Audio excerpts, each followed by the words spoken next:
turakeneye kubona umwene gihugu wese yiyumvamo ko akingiwe imyaka yose atagusubira inyuma.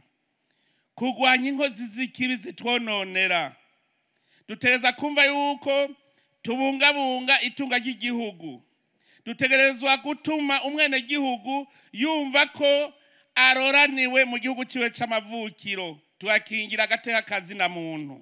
Ivyo nivyo vya mbere. Igihugu kigendera ku mategeko atawuhonyora ugakana uwundi, nico gihugu kibamwo yumva yuko aroraniwe. Ndakengurukira abagumya banga kuko n'umuntu yaba muri nyakatsi ntaho nikora baramudugije bamwubakira akazu keza k'amabati. Zabihimbaye cyane nitwabona twese turi mu bigwati kugira ngo dushobore kuronka amazi n'amatara bitatugoye. Turiko turagwiza ingomero z'umuyaga nkuba kugira turonka amatara ashobora gutuma tugira uduhinguriro duto duto. Amazi kuri bya mugambi wuko umutumba wose haba kwa amazi turamaze kurenza ibice 60% muri imyaka 5 gusa. Umuyaga nkuba tumaze kuduza umuyaga nkuba urenze ibice 60% kuwa ruhari.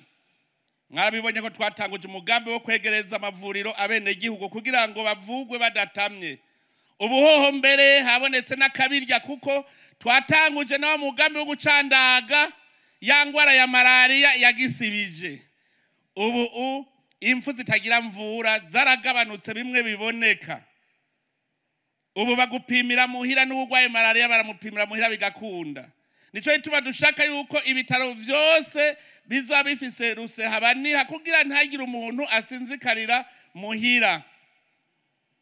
No kwihangiro mu mwaka wa 2030 ntihagire umurundi azokija kwivuza hanze.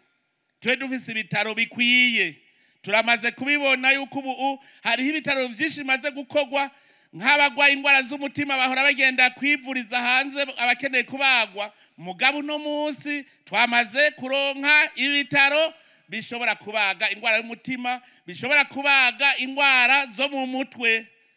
Murumva yuko iterambere uko buca siko bwira biguma biza. Tuzobandanya aho ntiturekura kuguma tubona ko amagara y'abantu ameze neza. Turakeneye kugira abarundi bakanura babahinga biboneka yuko ubwenge bwabo bamaze kubushira mu bwonko kugira ngo babahinga, kandi ibyo byose turamaze kubibona. Winyigisho zo mu mashuri tugiye kuzikomeza kugira ngo tuvyurugwaruka ku buryo mu Burundi tutazoba dufise umuntu numwe abuze ikintu yize cy'ubuhinga ashobora gukora.